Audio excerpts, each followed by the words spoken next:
Good morning.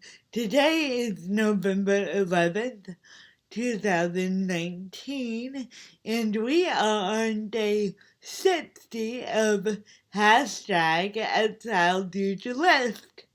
That means that for the past 60 days I've been living out of my flat and in a different apartment away from the flat I own because of the broken lift situation in my building. Now, just remember, the building's lift has been breaking down for over 2 years previous to that, again and again. On average, for the first 2 years, it broke down once a month, and Guinness Homes and the management companies kept repairing it, but not really looking deeply into the situation.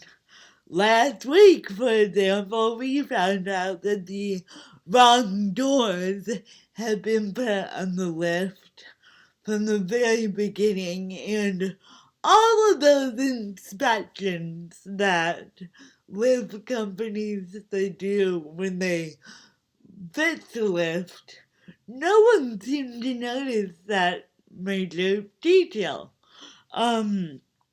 So while this is me being out of my flat for 60 days, the fact is it's been going on way longer than that, and Guinness Homes has actually been massively discriminating in how it's dealt with a situation that didn't need to get nasty.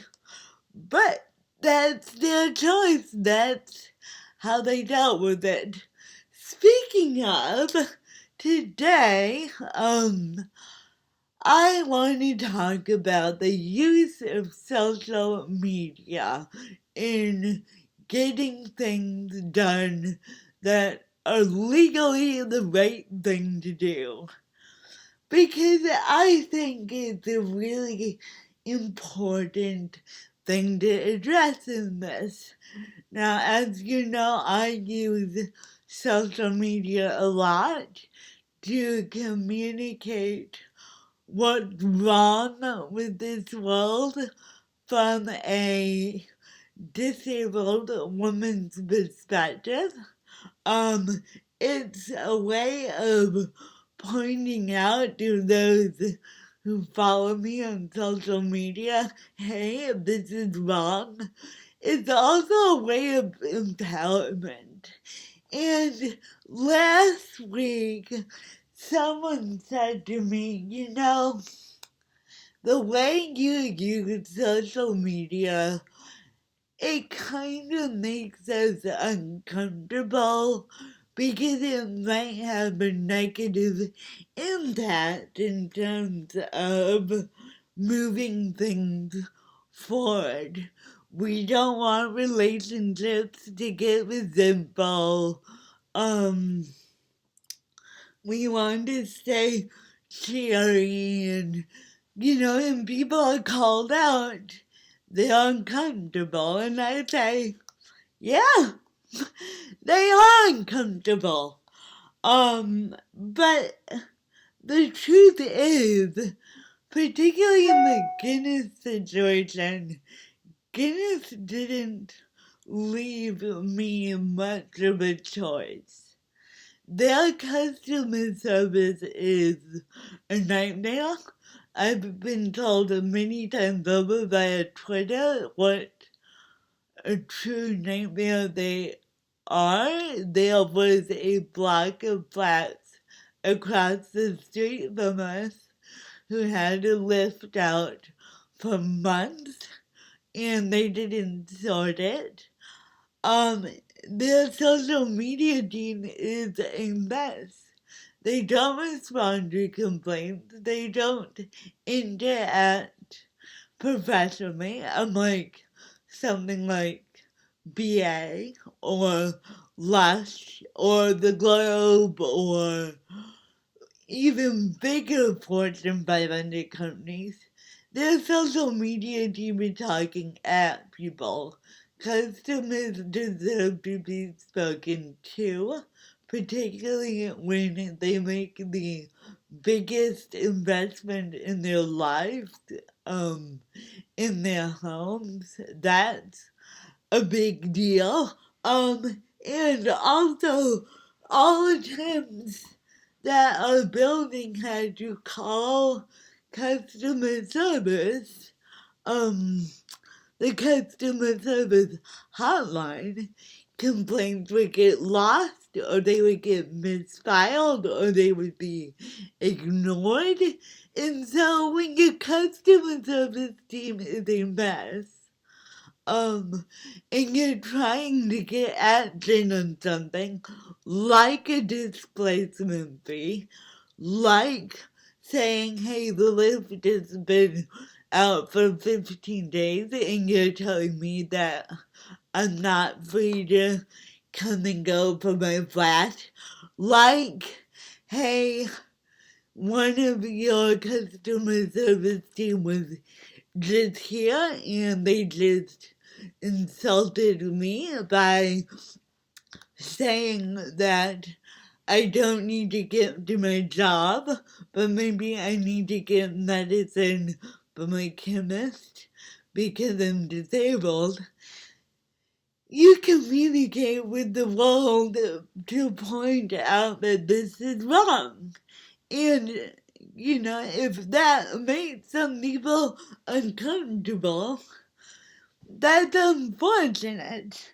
But the fact is, Guinnesses put themselves in a position where the only thing that gets action is bad press and poor publicity.